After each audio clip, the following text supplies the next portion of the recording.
Senario sebentar tadi memaparkan tentang bahaya dan risiko yang berpunca daripada sisa klinikal yang tidak diuruskan dengan baik.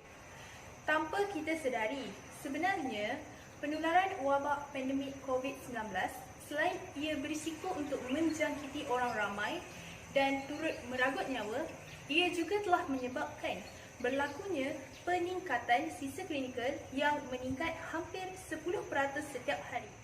Sisa klinikal seperti sarung tangan, pelitup muka, pakaian perlindungan peribadi serta alatan-alatan yang digunakan di hospital adalah perlu diuruskan dengan baik untuk mengelakkan lagi berlakunya penularan virus. Persoalannya, siapakah pihak yang terlibat dan bagaimanakah cara yang betul dan tepat dalam menguruskan sisa klinikal semasa COVID-19? Segala persoalan akan terjawab di dalam video ini. Pengurusan sisa klinikal semasa COVID-19 kumpulan sasaran. Terdapat 5 kumpulan yang terlibat iaitu WHO, KKM, hospital, PSK dan orang awam. WHO dan KKM hendaklah memberi kesedaran dan garis panduan yang harus dipatuhi oleh semua hospital yang wujud di dunia dan di Malaysia. Seterusnya, hospital dan PSK dengan pengurusan yang betul, kaki tangan akan mempunyai risiko yang rendah daripada dijangkiti. Kumpulan yang terakhir ialah orang awam. Orang awam hendaklah mengetahui bahaya tidak mempraktiskan membuang sisa klinikal dengan betul. Tahukah anda penularan COVID-19 ini mampu meningkat sekiranya sisa klinikal tidak diuruskan dengan cara yang betul? Pada pendapat anda, kenapa kita perlu mengetahui tentang cara menguruskan sisa klinikal yang betul? Pada pendapat saya, kita sebagai rakyat Malaysia seharusnya tahu cara pengurusan sisa klinikal supaya ia dapat mengelakkan penyebaran penyakit dan juga dapat menjamin keselamatan para pekerja di hospital dan juga masyarakat. Mengapakah pengurusan sisa klinikal penting semasa COVID-19? Kepentingan yang pertama ialah dapat membantu meningkatkan keselamatan dan mengurangkan potensi penyebaran tanpa sentuh dengan pesakit. Sisa klinikal pesakit mengandungi virus yang berpotensi berjangkit kepada individu lain jika tersentuh. Oleh itu, rakyat perlu tahu cara pengurusan yang tepat supaya dapat mengelakkan penyebaran virus. Contohnya, buangkan topeng muka yang telah diguna ke dalam bekas yang tertutup. Selain itu, pengurusan sisa klinikal juga dapat mengelakkan jangkitan dan pencemaran yang ditularkan daripada hospital. Hospital menghasilkan pelbagai bentuk sisa klinikal sama ada cecair atau pepejar. Spesimen yang berpatogen membawa bahaya kepada masyarakat. Sisa klinikal daripada hospital berkuantiti besar dan akan membawa pencemaran alam sekitar jika tidak diuruskan dengan efektif.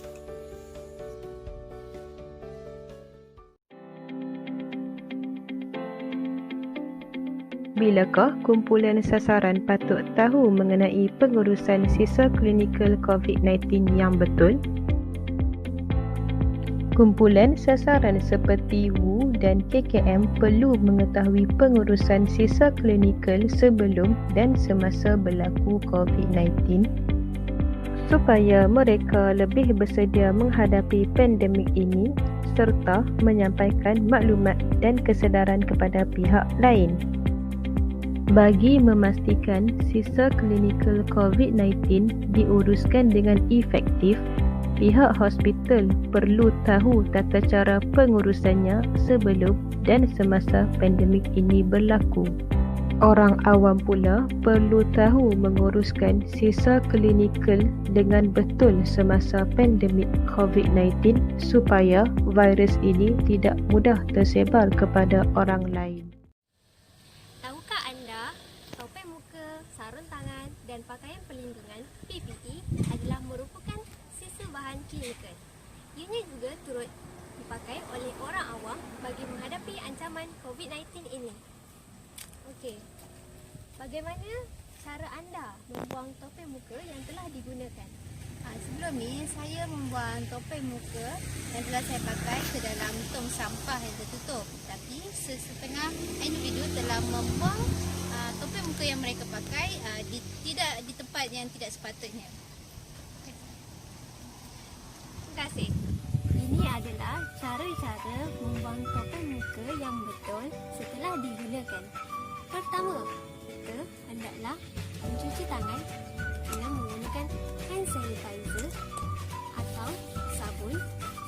Selepas itu, kita hendaklah membuka topeng dengan menggunakan kedua tangan tanpa menyentuh permukaan yang tercemar. Dan dilipat menjadi dua, di mana bahagian tercemar akan berada di dalam. Selepas itu, kita akan buang ke dalam plastik atau ke dalam tong sampah yang tertutup. Setelah itu, anda hendaklah mencuci tangan anda semula dengan menggunakan hand sanitizer atau sabun. Senang bukan? Bagaimanakah pengendalian sisa klinikal? Cara mengendalikan sisa klinikal COVID-19. Yang pertama, memanfaatkan pengetahuan teknologi dan memperkukuhkan SOP berkaitan pengurusan klinikal. Yang kedua, memakai peralatan perlindungan diri semasa mengendalikan sisa COVID-19. Yang ketiga, sisa COVID-19 dikumpul menggunakan tong sampah berlabel seperti pesakit di bawah pemantauan. Keempat, semua lori syarikat pengurusan dilengkapi dengan GPS dan kit pengurusan tumpahan sekiranya berlaku kecemasan. Yang kelima, prosedur pengumpulan, pengangkutan dan penerimaan sisa klinikal dinilai semula dan diperbaiki oleh KKM. Terdapat beberapa pihak yang perlu terlibat dalam menangani krisis ini. Yang pertama adalah Kementerian Kesihatan Malaysia, Kementerian Alam Sekitar dan Air, syarikat swasta berkontrak dan juga orang awam. Mari kita tengok dengan teliti peranan setiap pihak ini. Kementerian Kesihatan Malaysia merupakan pihak utama menangani isu ini, terutamanya pihak pengurusan sokongan. Mereka perlulah mengikut garis panduan sedia ada selaras dengan Prevention and Control of Infectious Disease Act 1988. Selain itu, Kementerian Alam Sekitar dan Air yang bekerjasama dengan KKM telah melaporkan peningkatan pembuangan sisa klinikal sebanyak 10% pada bulan Mei 2020 berbanding dengan bulan April. Dan sisa klinikal ini dilupuskan di 12 fasiliti incinerator di seluruh negara. Bukan itu sahaja, syarikat swasta berkontrak seperti Radicare Sendirian Berhad dan UEM Agenda yang mempunyai kontrak dengan kerajaan juga bertanggungjawab melupuskan sisa klinikal yang diklasifikasikan sebagai sisa berjangkit yang mengandungi patogen. Akhir sekali, orang awam perlulah bekerjasama dengan pihak-pihak lain untuk membuang sisa klinikal mereka secara bertanggungjawab seperti sarung tangan dan pelitup muka. Sekian sahaja daripada kumpulan kami. Terima kasih.